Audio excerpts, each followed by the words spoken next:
This program is being presented to you by the Heraeus International Winter School on Gravity and Light.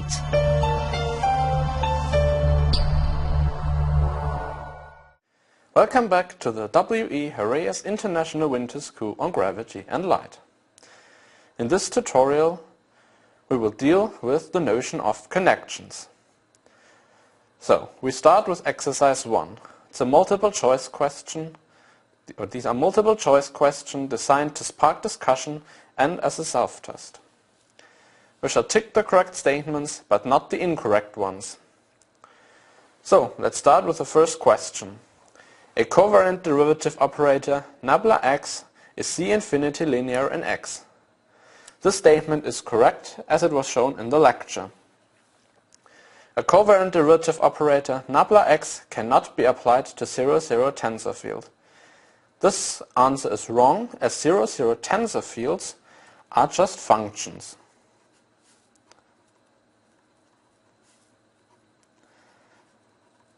And of course, you can apply a covariant derivative to a function. This is simply the action of x on f. So, the statement is wrong. The next one says that a covariant derivative operator acts simply as the partial derivative if the manifold is flat. So here one has to say what flat means. So a flat manifold is when we have introduced curvature, a manifold where curvature vanishes everywhere. This is equivalent to that there exist charts from an atlas that cover the whole manifold in which the connection coefficients vanish. However, that doesn't mean that in every chart the connection coefficients vanish. There can be charts, even on a flat manifold, where you have non-vanishing connection coefficient functions. And thus, a covariant derivative operator doesn't act as a partial derivative if the manifold is flat, and this statement is wrong. The fourth answer says a covariant derivative operator, nabla x, applied to a smooth function is the gradient of this function. Well, at first sight, this seems correct. However, we have nabla x acting on f is the gradient of the function applied to this vector x, and the gradient itself is only df, an element from the cotangent space. So this answer is wrong, as the covariant derivative operator applied to a smooth function is the gradient of this function applied to the vector field x. And the last statement says that a covariant derivative operator is uniquely fixed by choosing dim m to the power 3 many connection coefficient functions of an atlas.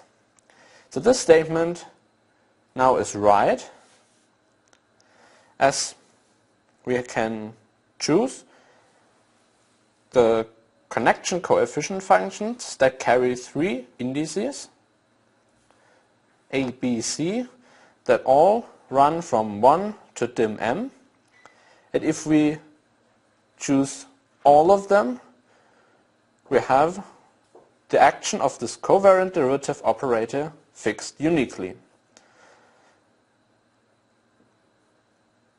In the second part of this exercise, we again look at statements about connections.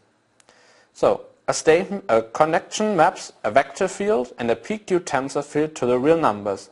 This is wrong, as a connection maps a vector field and a PQ tensor field again to a PQ tensor field, but not to the real numbers. A connection satisfies the Leibniz rule. Yes, this is correct. This was one of the axioms presented in the lecture. Connection coefficients vanishing in a chart vanish in the overlap with another chart. This statement is not correct, So one looks at the transformation behavior of the connection coefficient functions, and at first this reads just like the transformation behavior of a tensor field.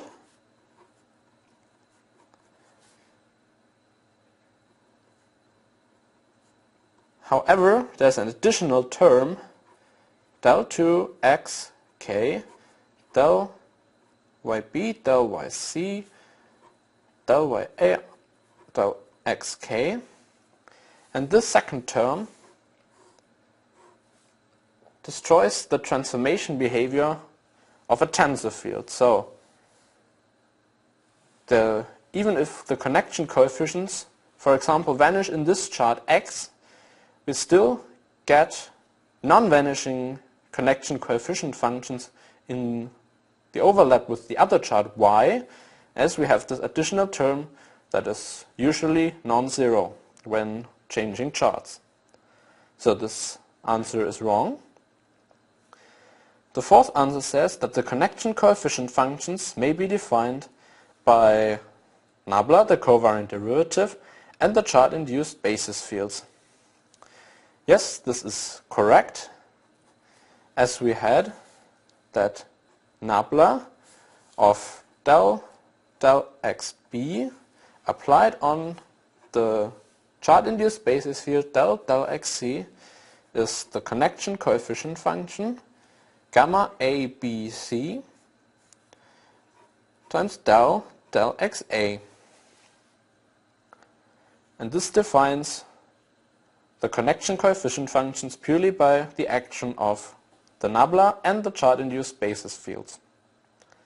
And the last statement is that a torsion-free connection has coefficient functions satisfying that lambda k and the antisymmetrized part of gamma k ab is 0 in all charts. So this is correct, as the torsion T that also carries indices A in above and BC in the bottom, and that is exactly gamma ABC minus gamma ACB. So the lower indices exchange, and that is exactly that we have the anti-symmetrization bracket at, or this is 2 times the anti-symmetrization bracket. So this is 2 times the gamma with the anti-symmetrization bracket. And if we have vanishing torsion, also this anti-symmetrized part of the connection coefficient function vanishes, and the statement is correct.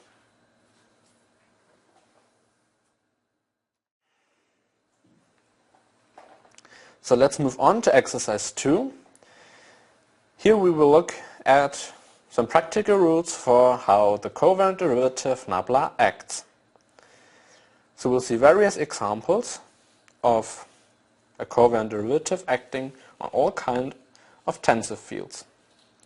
So the first one is rather easy. The covariant derivative acts on a function, and this is just the action of the vector field on the function f, which can be written as in components xi dxi on f.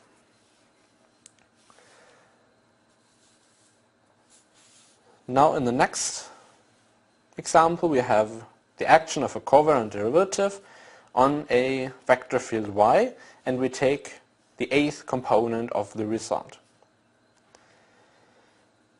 Again, the first term is just the action of the vector field x on y, and we can take the 8th component right away. But then we have to use the connection coefficient functions gamma to take an index a up here and have BC down here with a component yb from the vector field y and xc from the vector field x. We can write out the first term again in components as xi del ya on del x yi del xi, and the second term just stays gamma a b c yb xc. After applying the covariant derivative to a vector, we apply it to a covector and take again the eighth component. So the first term is again x acting on the component omega a of the covector, but then we get a minus sign. We have an index m up here, an index a, and another index b, and down here we have omega m and xb as the both components going into this expression,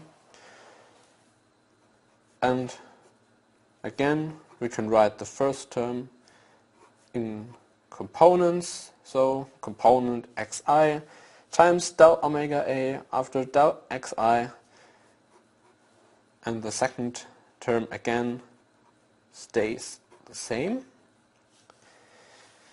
So we have understood how we can act with a covariant derivative on a vector as well as on a covector.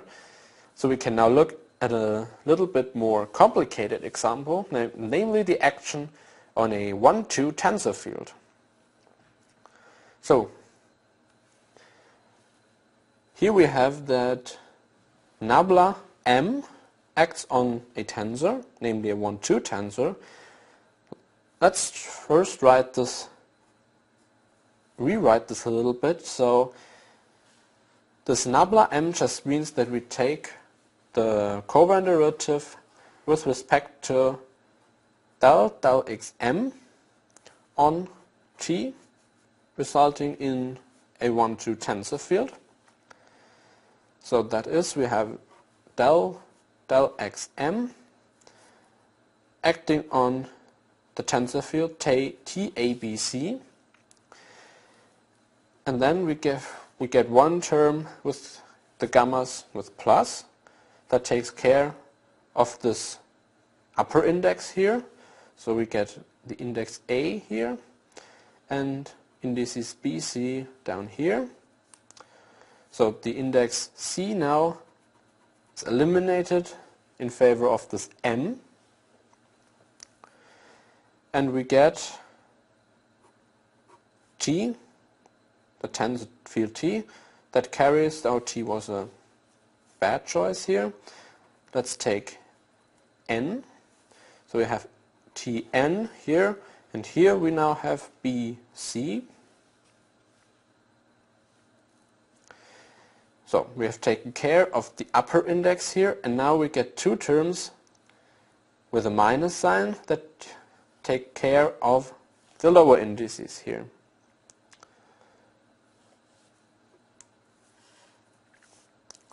So we have minus gamma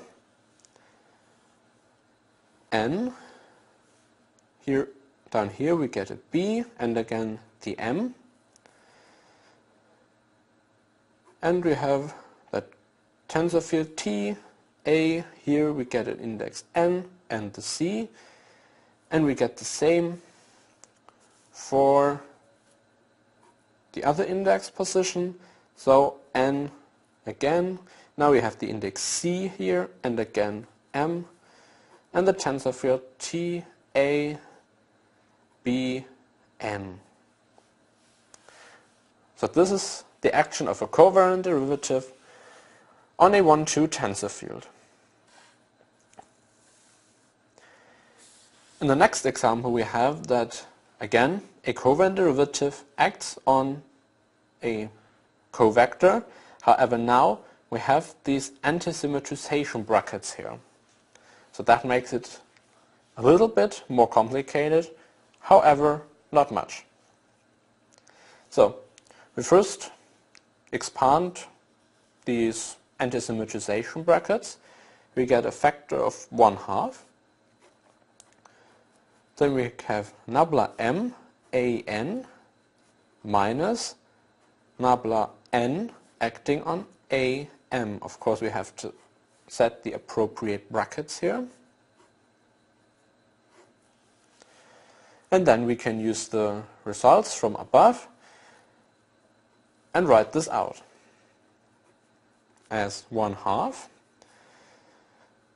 So we have del an by del xm minus gamma and index r up here. We have the index n here, m, and the AR. So that was the first term. Then from here goes into this one, and now we get the other term. So we have a minus del AM by del XN. Now we will get again a minus sign. However, as we have a minus sign here, we get a plus sign. We have a gamma R. Now we have M and N and AR. So we close the brackets. And now we see that we have here this term is equal or is nearly equal to this term. We have just a different sign before it, and here, down here, the index is the other way around. The index combination is the other way around. So we can write this again using our antisymmetrization brackets. So we first write down these terms del A by del X, and then we can write those two terms here with an antisymmetrization bracket as gamma R antisymmetrized in M and N on AR. And now we know from the question up here that we have a torsion-free covariant derivative. That means, as we discussed in exercise 1, this antisymmetric part of the connection coefficient function vanishes.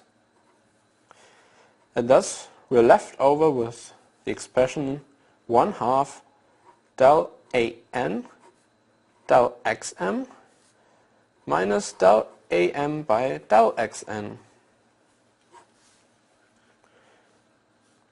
And now we can recognize this expression with a physical quantity, namely 1/2 times the electromagnetic tensor Fmn.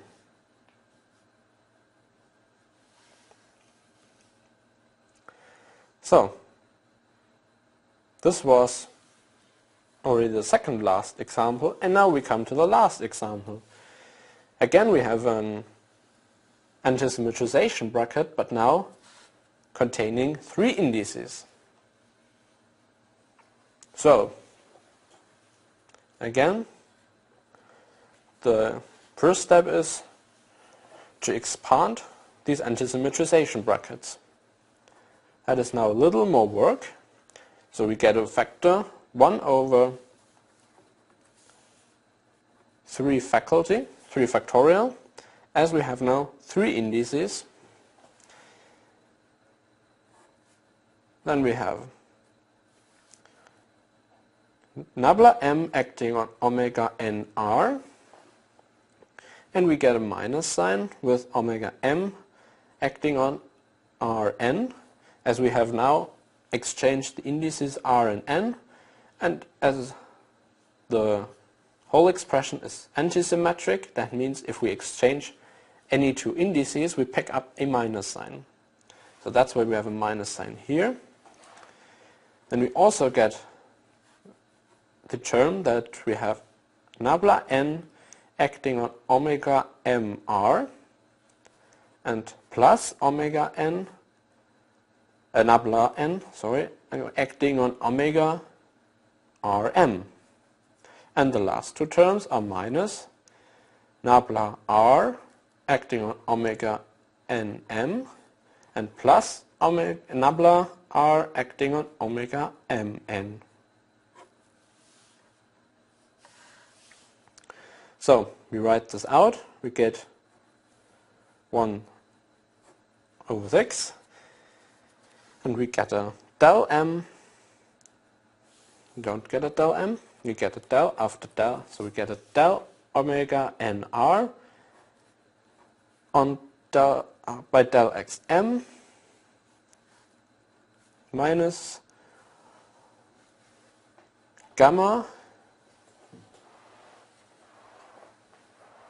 a n m omega a r minus gamma a r m on omega n a. The second term, this here, can be expanded to minus del omega rn on del x by del xm. We get now a plus, so we have a minus sign here. Again we have a rm omega an, and we get another plus sign, omega a and m omega ra. And the other terms go similarly. We have minus del omega mr by del xn. Again a plus a. Now we get mn here. We have omega ar plus omega a rn on omega m a, and now on plus del omega rm by del xn minus gamma a rn omega am minus gamma a mn omega ra. And the last two terms, they read del omega nm by del xr. They get a plus sign a and r on omega am and plus omega a m r on omega na plus del omega mn by del xr minus gamma a mr omega a n minus gamma a n r omega m a. So these are a lot of terms. However, we now again use that this covariant derivative is torsion free, meaning we can kill terms that have different sign and the lower two indices exchanged here. So we can eliminate all antisymmetrized parts of the gammas. So we see now that this term and this term, they are antisymmetric to each other, so the indices are exchanged and they get a different minus sign, as well as the omega ar appears in both terms, so they go out against each other. You can also see that this term that contains omega and a, and this term are antisymmetric to each other. So these two go out as well. This term containing omega an appears down here again. They go out against each other.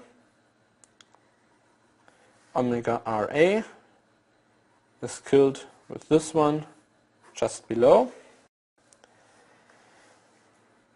We have omega Ma and omega Ma in the last term here, so they go out.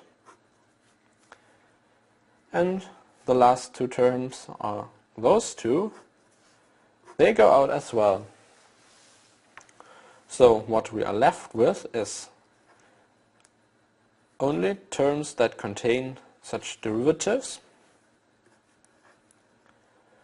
Del omega Rn by del Xm minus del omega Mr on del Xn plus del omega Rm by del Xm, sorry, R at del Xn,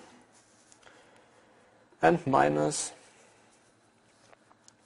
del omega Nm by del Xr plus del omega Mn by del Xr. And now we can reintroduce the antisymmetrization bracket, and what we get is that we have del by del Xm, where the m already is in the antisymmetrization bracket, and we have the nr at the omega also in the antisymmetrization bracket. And we see that even if we let a covariant derivative act on a 0 n tensor field, so this generalizes to even higher orders, not only 1 or 2 as shown here, but if we let a covariant derivative act on any 0 n tensor field and we take the antisymmetrized, or the fully antisymmetrized part of the result, all the connection coefficients will vanish and we're only left with terms containing these derivatives that take this form. Of course, this only holds if we have a torsion-free covariant derivative.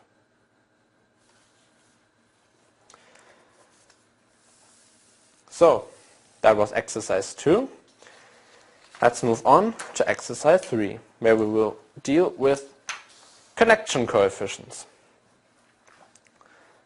So the first question asks us to recall how the connection coefficient functions in a chart u intersected v, y are related to those in a chart with also the domain u intersected v, but now the chart map x. So the solution is just the transformation behavior of the connection coefficient functions, and it is given by the gamma in the chart y has components a, b, c, or has components that carry indices a, b, c, and that is we have del ya by del xm, del xn by del yb, del xr by del yc, and the gamma in the x chart with indices m, n, and r. But we get this additional term plus del 2xk by del yb, del yc, and del ya by del yxk.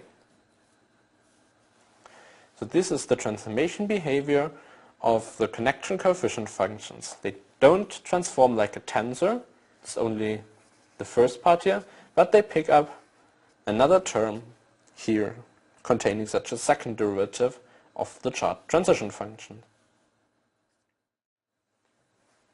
So the second question asks us which class of chart transition maps make the connection coefficients appear to transform like a tensor. So we take a quick look back at the transformation behavior of the connection coefficient functions, which we wrote down here. So the first term is this part of the transformation that looks like as if the gammas were a tensor. However, the second part ruins it. So in order to make them look like transforming like a tensor, we need to have this second term vanishing.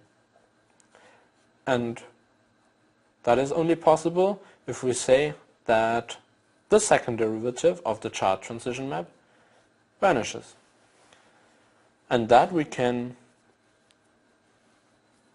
achieve if we say that the chart transition map is a so-called affine map. So we have the chart transition map that takes d many real numbers from Rd,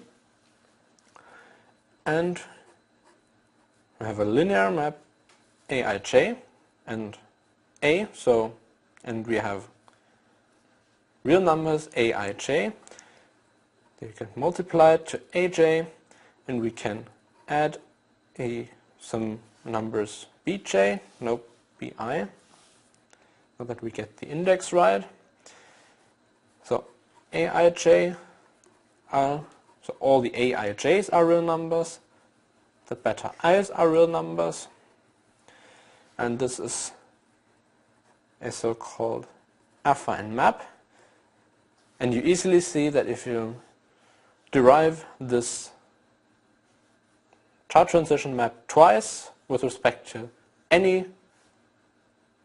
entries, you will always get 0. And with this, we kill the second term up here in the transformation behavior of the connection coefficient functions, and thus make them look like transforming like a tensor. But of course, this is a very, very special choice of transition maps, and for arbitrary chart transition maps, this term will not vanish, and thus the connection coefficients don't transform like a tensor. So let's move on and look at an example. So we look at the flat plane. We consider two charts that both cover the upper half plane. That means we just take all points A, B from R2 that have the second entry larger than 0. One of these chart maps represents the familiar Cartesian coordinates, and the familiar polar coordinates are the other chart map. So we know that the chart transition map from Cartesian to polar coordinates is given by this expression, while the inverse transition map from polar to Cartesian coordinates is given by x after y inverse is of r and phi is r cosine phi and r sine phi. Since we are on the upper half plane, we get r as an element from r plus, so positive real number, and phi is from the open interval from 0 to pi. We now start with the assumption that we have vanishing connection coefficients on the Cartesian chart, and we want to calculate the connection coefficients in the polar coordinate chart. So, recall that we have gamma A in the y chart BC is, so we make it easier, we look again at the transformation behavior up here. So now in our exam or in our questionnaire we have that all these connection coefficient functions in the Cartesian chart, they vanish. So this first term is gone, and we're only left with the second term.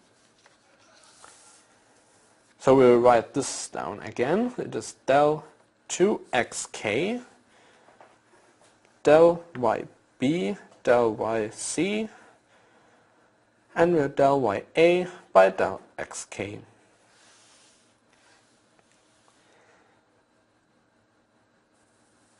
Very good.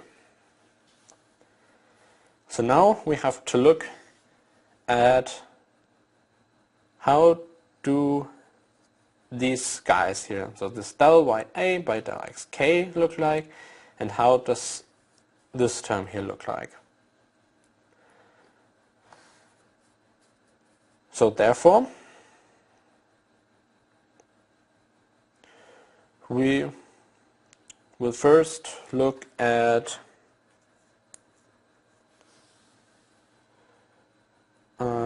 the easier chart transition map, that is x after y inverse.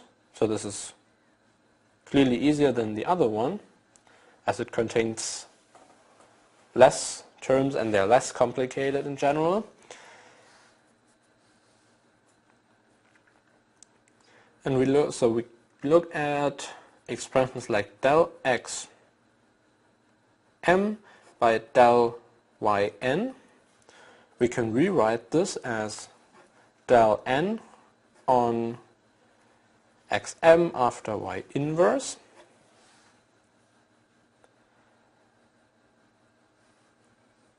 And so we, in the end, these connection coefficient functions, they shall be given in terms of r and phi, so the coordinates on the polar coordinate chart. And thus we already say that we want this expression here to be evaluated at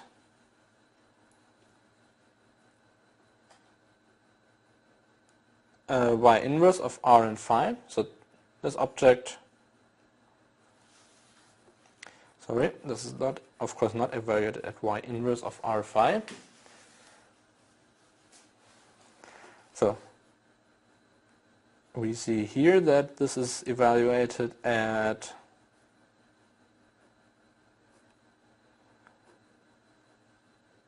y of, no, it's also not evaluated at y. No, it's just evaluated at r and phi, of course. But then it was correct that this was evaluated at y inverse of r and phi. So, so this is a linear map carrying an index up and down. So we can represent this in matrix form. So we take, so this is, we want to calculate the first, so the 1, 1 entry here. We take x1 of the y inverse, we derive it with respect to the first entry, and we evaluate at r and phi, and from the form up here we clearly see that we are left with cosine phi in this entry. So we say that m labels, the index m labels the rows of this matrix. So we get x1, so this entry here, derived with respect to the second entry, del 2x on x1 after y inverse, and we evaluate this at r and phi, and then we get minus r sine of phi. Here, then we take now the second part, derive it with respect to the first entry, and we get a sine phi for this entry 2, 1 in our matrix, and the last entry is given by r cosine phi.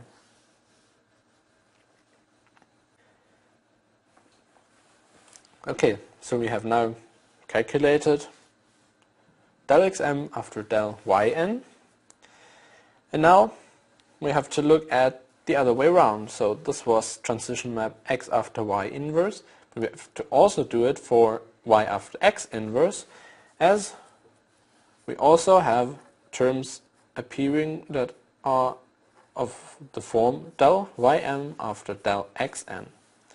So this term is clearly evaluated at x inverse of a and b. So we need to rewrite this as del n on ym after x inverse. And now these numbers a, b are just the chart representative of x acting on some p in the flat plane in the manifold. So now we can insert the identity. We find that it's x inverse, x after y inverse after y of p. And now we know that y of p is just the chart, so it's are just numbers in the chart. So we can write this as del n ym after x inverse on x after y inverse from some r and phi.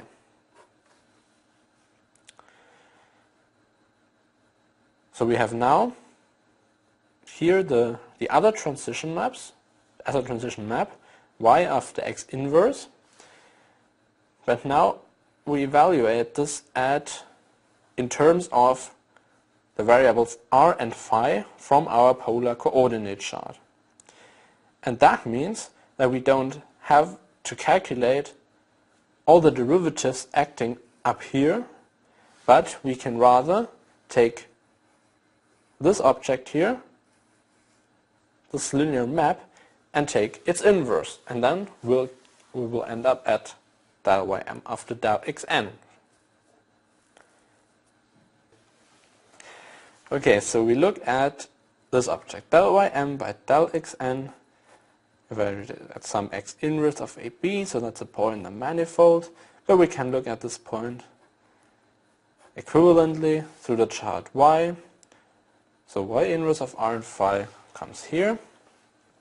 And now we can just take the inverse of this matrix up here.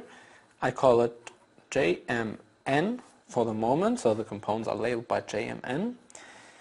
We can calculate the determinant. That's that j is r.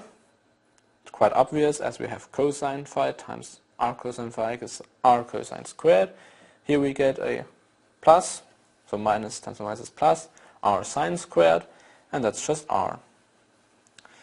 So we first have to take 1 over the determinant, and then we flip the diagonal entry, so we get r cosine phi here and cosine phi down here. The off-diagonal entries, they stay at their position, however they get the different sign. So we have here r sine phi, and here we get minus sine phi. And again, we label it with indices m and n. We can now check that, well, we may now check that this is indeed the inverse. And we will see, well, yes, it is. We get the identity back. So, and now we can start and calculate one connection coefficient. So, we'll take gamma 1, 2, 2, for example. That is evaluated at y inverse of r and phi. So this is del 2 xk by del yb del yc at y inverse of r and phi, and we have here del ya del xk, so this is a k here, at y inverse of r and phi. So we can now plug in the indices correctly, so we get a del y1 here, and down here we get del y2 del y2. However, we still have the sum over k here, but we can quickly expand it in the corresponding terms. So we get one term that has x1, as well as we get one term with x2.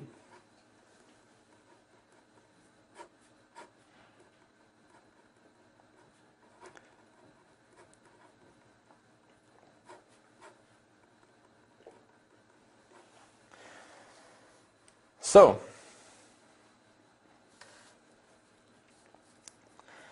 and now we can plug in.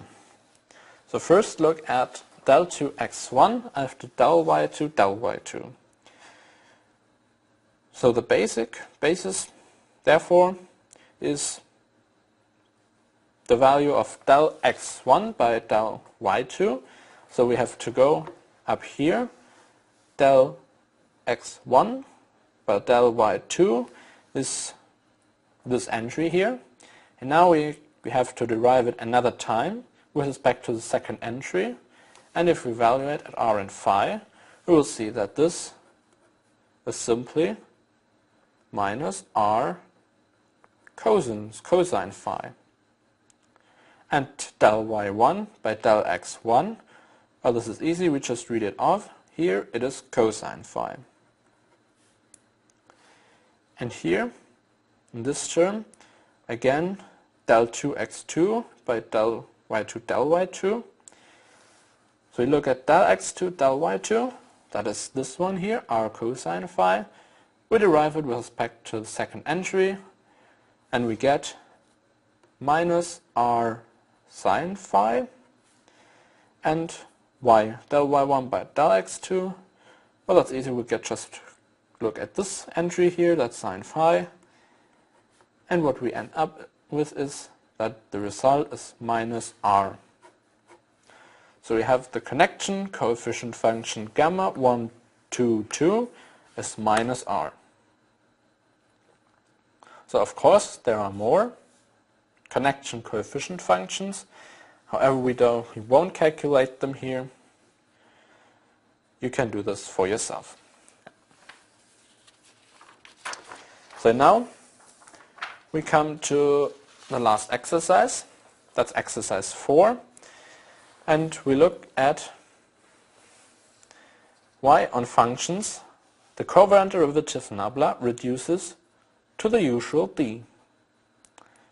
So let's recall how x acts on a function h, which is a smooth function.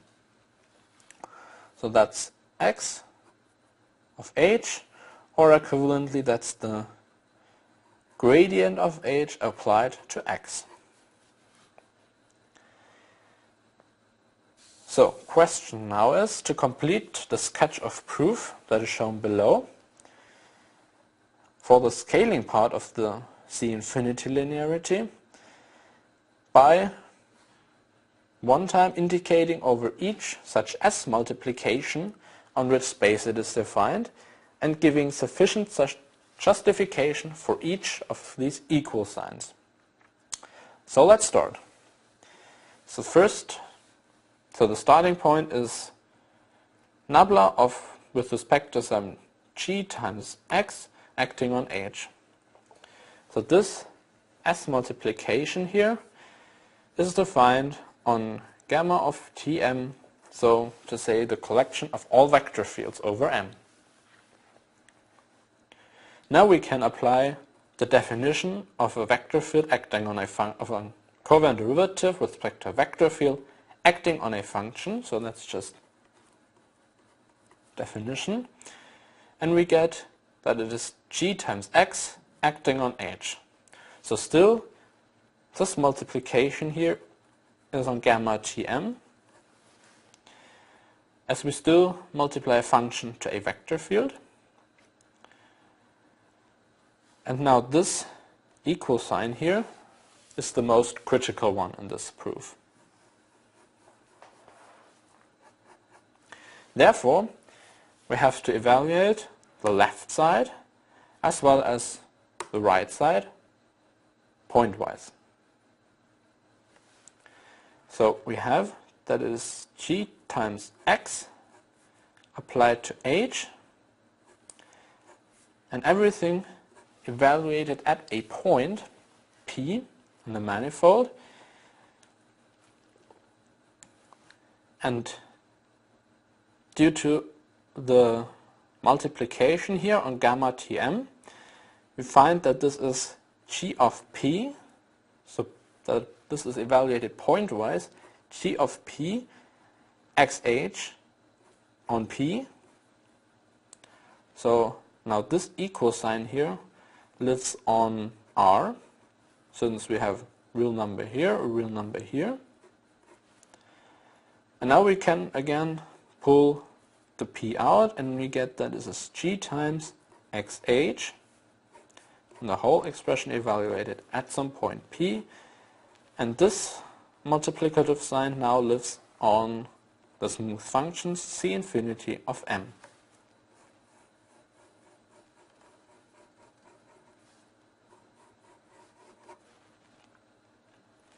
So it was already indicated that this multiplication now lives on the smooth functions.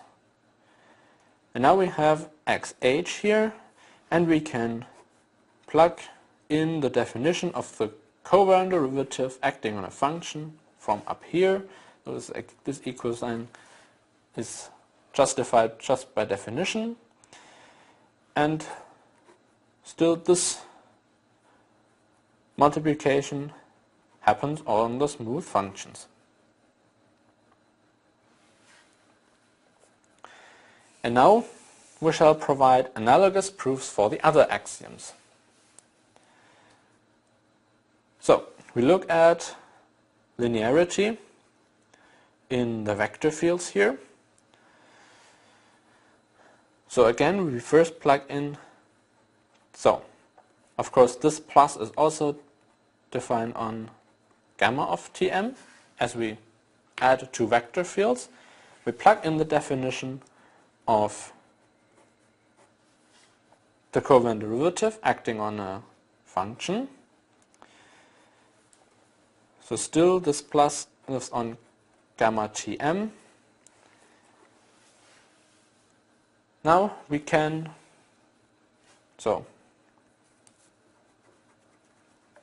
and at this point again we have, or at this point we again have to look at pointwise evaluation of this expression, and again we find that due to the structure on Tm, or on gamma Tm, that this has to be evaluated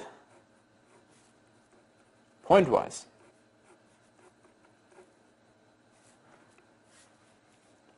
So we have xh plus yh, and the whole expression evaluated at t at some point P.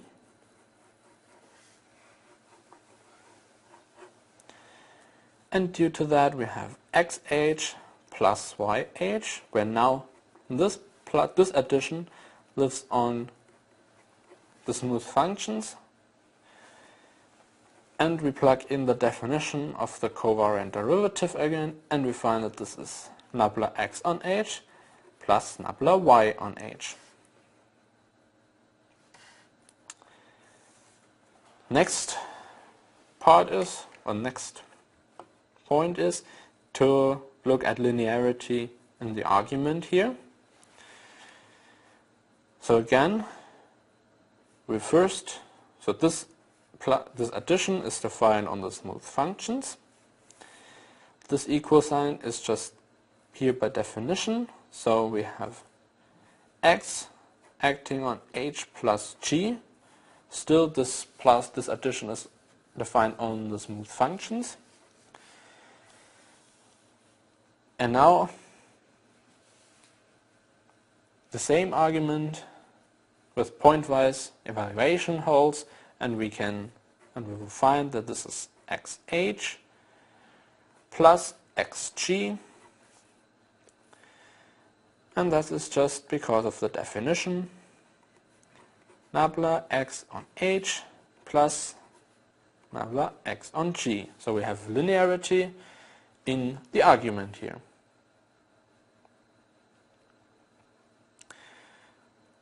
And the last part here, so it says that nabla x acts on the product f times g. So we again put in the definition. We find that this is x of f times g. And now we can save ourselves some work if we see that we can expand this into components. And now from the last tutorial on Friday, we know that this here is that for this expression a product rule holds. So we have del f del xi times g plus f del g by del xi. So we know that from the last tutorial, as we've already shown this, and we find that this is xi on dxi on f times g plus plus f times xi del g by del xi, and that is just x on f times g plus f times x on g, where this plus here is evaluated, it lives on the smooth functions as well as this one does. And this multiplication